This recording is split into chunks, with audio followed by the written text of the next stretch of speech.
Pendant longtemps, au début de mon activité d'OBM, je pensais que l'objectif ultime était de trouver le gros client récurrent qui m'apporterait le plus de revenus possible, etc. Vous savez, ce fameux client premium qui va enfin sécuriser votre activité, eh bien ce fameux client, j'ai fini par l'avoir et le jour où j'ai perdu ce fameux contrat du jour au lendemain, j'ai compris que je n'avais pas sécurisé mon activité, mais que je m'étais juste rendue dépendante. Hello et bienvenue dans le podcast des OBM, je suis Marielle, mentor et formatrice pour Online Business Manager, bras droit, ou peu importe l'étiquette que tu veux porter en tant que profil intégrateur. Aujourd'hui, j'ai envie qu'on parle d'un vrai sujet dont on parle très peu, trop peu je trouve, dans le milieu du freelancing, de la prestation de services.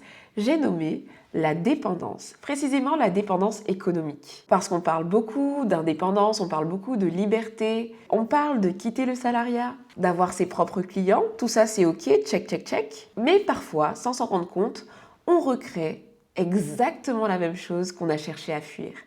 On recrée dans notre propre activité de la dépendance. Ça peut être une dépendance à un seul gros client qui rapporte plus de 80% de son chiffre d'affaires, la dépendance à un seul modèle économique, à une seule source d'acquisition ou même à une seule offre. Et honnêtement, j'ai moi-même fait énormément d'erreurs à ce niveau. Donc dans cette vidéo, j'ai tout simplement envie de partager avec toi les dépendances dans lesquelles je suis tombée, pourquoi elles sont dangereuses et comment aujourd'hui j'essaie de créer un business beaucoup plus solide et équilibré. Première erreur que j'ai faite, la dépendance à un seul client. Je pense que c'est probablement la dépendance qui est la plus à risque quand on est OBM et qu'on fait de la prestation de service. Et ici, je vais faire un petit disclaimer lorsque je parle de dépendance à un seul client. Je ne dis pas que vous n'avez qu'un seul client, parce que si vous n'avez qu'un seul client, ça peut être totalement illégal, surtout si vous travaillez avec cette personne plus de 4 jours par semaine et que c'est une mission qui vous prend beaucoup de temps. Ça peut être considéré comme du salariat déguisé. Là, je parle d'une activité qui est quand même assez multiple,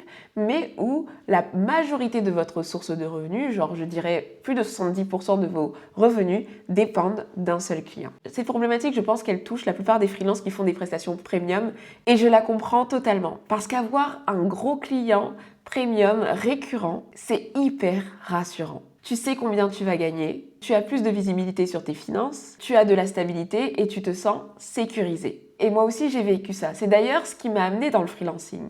Parce que si tu ne me connais pas, moi, à la base, j'étais coach en productivité et en organisation. Je vendais à la fois des prestations de coaching en individuel ou en groupe pour des entrepreneurs sur leur organisation personnelle et leur productivité. Je vendais également des infoproduits autour de l'organisation et la productivité. Et cette activité-là, je la trouvais totalement instable parce que pour pouvoir en vivre, il fallait que je multiplie les actions commerciales, les actions marketing et j'étais vraiment en difficulté à ce niveau à l'époque. Et lorsque j'ai découvert le métier d'OBM et donc la prestation de service, c'est venu justement m'aider à proposer un autre type de prestation qui justement répondait à mon besoin de stabilité. Et le plus fou, c'est que la première mission que j'ai eue était une mission qui était déjà à 3 000 € récurrents, ce qui me changeait déjà énormément de mes pics à 6 000 €, mes pics à 7 000 € et puis après 2 mois sans rien, etc. Donc à un moment donné, j'ai eu ce fameux gros client confortable, etc. Et voilà ce qui s'est passé. Progressivement, et encore progressivement, je fais vraiment genre parce qu'en réalité, dès le départ, quand j'ai signé ce devis, je me suis complètement relâchée sur le reste. Pour mon activité de coaching en organisation et en productivité que je souhaitais continuer et même pour mes nouvelles prestations d'OBM, en fait, je créais moins de contenu, je vendais moins, j'entretenais moins mon audience, je développais tout simplement moins le reste de mon activité. Pourquoi ? Eh bien tout simplement parce qu'en ayant ce contrat récurrent premium, ça m'a donné l'impression d'être enfin safe. Sauf qu'un jour, ce contrat safe qui était censé durer un peu de manière indéterminée, puisque c'était un contrat récurrent sans date de fin, eh bien, il s'est arrêté du jour au lendemain, au bout de 4 mois de collaboration. Et là, j'ai eu un gros déclic, puisque j'ai réalisé quelque chose. Je n'avais pas sécurisé mon activité, en fait. Je l'avais rendue dépendante. Et ce sont deux choses totalement différentes. Parce qu'un client, aussi bien intentionné soit-il, notamment dans des sphères comme le business en ligne, où en fait je travaille avec des coachs qui ont des activités qui ne sont clairement pas forcément stables, eh bien un client dans cet environnement peut partir. Un client peut changer de direction, un client peut réduire son budget, Un client peut arrêter son activité. Un client peut décider d'internaliser une fonction. Et si aujourd'hui, toute votre activité, toute mon activité, toute notre activité en tant qu'indépendant repose sur ce client, eh bien ce qu'on a au final, c'est un business hyper fragile. Donc ça, c'était le premier problème, mais avec le recul, je me suis rendu compte que le problème n'était pas juste un problème de client, mais il y avait également un problème de modèle économique. Comme je te l'expliquais, moi à la base, j'ai commencé avec le coaching en organisation et en productivité. Puis, j'ai découvert le freelancing. Le freelancing m'a amené dans l'extrême inverse. Je suis passée d'une dépendance aux ventes de produits, d'infoproduits, de coaching, à une dépendance au freelancing. Et aujourd'hui, j'aimerais qu'on comprenne quelque chose en tant qu'entrepreneur, en tant que futur entrepreneur.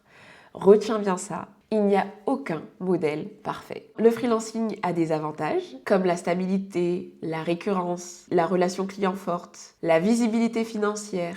Et aussi, dans mon cas, il y avait aussi ce facteur plaisir parce que je prenais plus de plaisir aussi à faire des missions d'Online Business Manager de structuration dans des entreprises. Mais il a aussi des limites. Ton énergie et ton temps deviennent une ressource qui a un impact sur ton chiffre d'affaires direct et tu peux vite plafonner. Et à l'inverse, l'infoproduit, puisque je connais aussi très bien cette activité, parce que je connais aussi très bien ce business model, les infoproduits, les accompagnements, les formations, etc.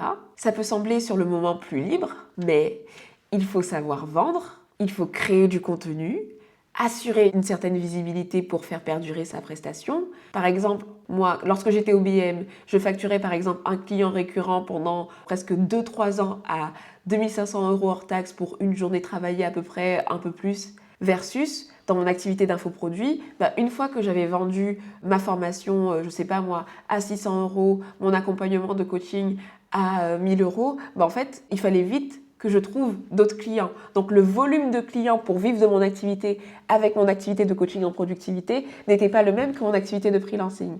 Mon activité de freelancing, avec 2-3 clients, je pouvais générer un revenu qui était similaire à ce que je pouvais générer avec mon activité d'infoproduit où il me fallait une centaine de clients. Et encore, une fois, ça dépendait des prix, etc. Moi, j'étais sur des offres qui étaient quand même assez accessibles financièrement dans mon activité de coaching. Donc, pour les infoproduits, ça demande quand même un effort considérable. Et d'ailleurs, petit aparté, ça me fait trop rire. Parce que moi, je suis tombée dans le piège de toutes ces personnes qui me disaient « Allez, vends tes compétences, vends tes connaissances, reste au bord de la piscine et regarde tes notifications Stripe arriver. » En fait, c'est faux. Ça demande énormément d'intentionnalité et d'énergie que de vendre des produits considérés comme étant passifs. Donc, vous le voyez, il y a des avantages et des inconvénients dans les deux modèles économiques. Et moi, ce qui m'amène aujourd'hui à beaucoup plus croire à cette idée, qui est l'idée d'un écosystème d'offres différentes. Alors attention, je ne suis pas en train de te dire d'avoir 15 offres, je ne suis pas en train de te dire non plus de devenir une formatrice, de devenir une coach, de vendre des templates et tout, je ne suis pas en train de te dire ça. Mais je veux t'encourager à réfléchir à quelque chose, un business model qui va être un peu plus équilibré et qui va correspondre également à tes aspirations. Parce que aujourd'hui, en tant qu'OBM, et ça c'est mon message, je te le dis bien parce que peut-être qu'ailleurs on ne te parlera pas comme ça, je pense qu'en tant qu'OBM, on peut faire ce métier de plusieurs façons différentes.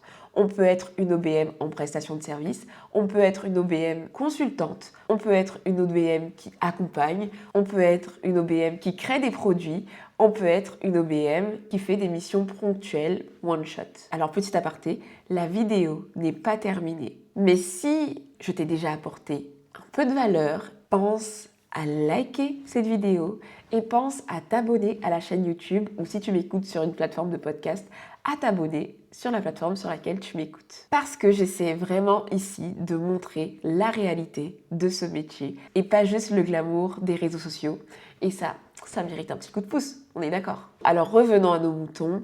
Je t'encourage à avoir un business model plus équilibré et à réfléchir à comment tu peux varier tes prestations. Si par exemple tu aimes énormément la prestation de service, eh bien il te suffit de te dire que déjà, premièrement, tu peux avoir un client récurrent premium, mais à côté, comment tu peux continuer à entretenir ton réseau et à ne pas diminuer tes actions commerciales, comment tu peux avoir des prestations one-shot peut-être à côté, comment tu peux peut-être accompagner des clients qui vont avoir peut-être un niveau différent, pour avoir un écosystème comme je t'expliquais d'offres. Pour justement aussi ne pas rentrer dans cette dépendance dont je n'ai pas encore parlé, qui est la dépendance à une seule offre. Et pour terminer, il faut absolument que je te parle également de la dépendance à une seule source d'acquisition. Alors de mon côté, ça n'a jamais été le cas, je n'ai jamais été dépendante d'une seule source d'acquisition.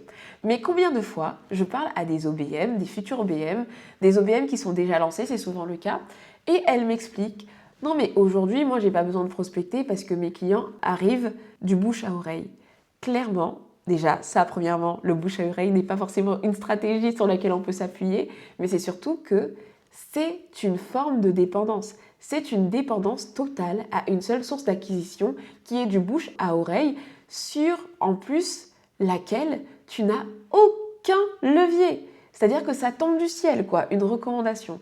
Donc, ça aussi, petite alerte là-dessus, parce que c'est un énorme piège. Au début, lorsque quelque chose fonctionne, on a tendance à s'y accrocher. Instagram fonctionne, on va tout miser dessus.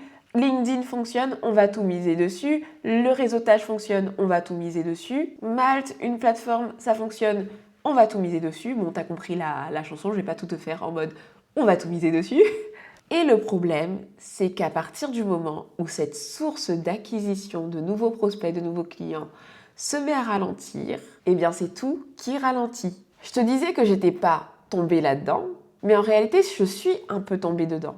Parce que des fois, ce qui va se passer, c'est que tu vas avoir les différents canaux d'acquisition qui existent, mais tu ne vas pas les entretenir. Lorsque tu vas commencer ta mission premium, tu vas commencer à les délaisser et ne plus faire d'action commerciale. Alors aujourd'hui, ça m'amène à penser qu'un business solide, c'est vraiment un business qui entretient vraiment ses relations commerciales, donc un CRM qui est à jour, qui garde, qui est en veille de manière commerciale et qui ne capitalise pas sur un seul canal d'acquisition. Pourquoi? Parce que, encore une fois, ça vient fragiliser notre business model. Donc on a fait le tour de ces dépendances, la dépendance à un client, la dépendance à un seul type d'offre, la dépendance à un modèle économique spécifique et on a terminé par la dépendance à un canal d'acquisition. Et peut-être qu'en écoutant cet épisode, tu te dis mais purée, je dois être partout à la fois.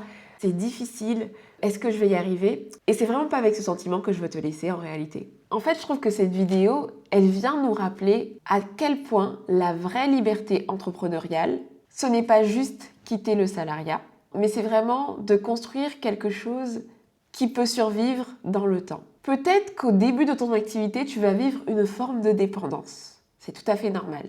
Je suis pas en train de te dire que ton business, dès le jour 1, doit cocher toutes les cases que je viens de t'expliquer. Mais je suis en train de t'encourager à tendre vers ça parce que je crois vraiment que si tu veux durer dans le temps, si tu veux un business robuste, qui est résistant, qui ne s'effrite pas dès qu'il y a un peu de vent, il va falloir commencer à réfléchir stratégiquement.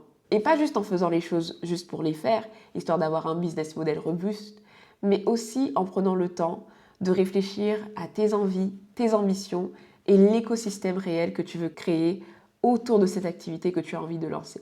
Donc voilà, ici on parle vrai et je crois qu'à travers ce type de contenu, moi je contribue à te faire réaliser que tu te lances dans une aventure qui est quand même challengeante, qui est possible mais challengeante et c'est important de s'en rappeler. Et si tu veux te lancer en tant qu'OBM, en étant équipé justement pour construire cette activité, déterminer des offres complémentaires, créer cet écosystème d'offres qui te correspond vraiment, tu peux retrouver les informations sur mon accompagnement projet OBM dans le lien dans la description. Merci d'avoir regardé cette vidéo si tu es sur YouTube ou écouté cet épisode de podcast si tu es sur une plateforme d'écoute. On se retrouve très vite pour un prochain épisode. Ciao ciao!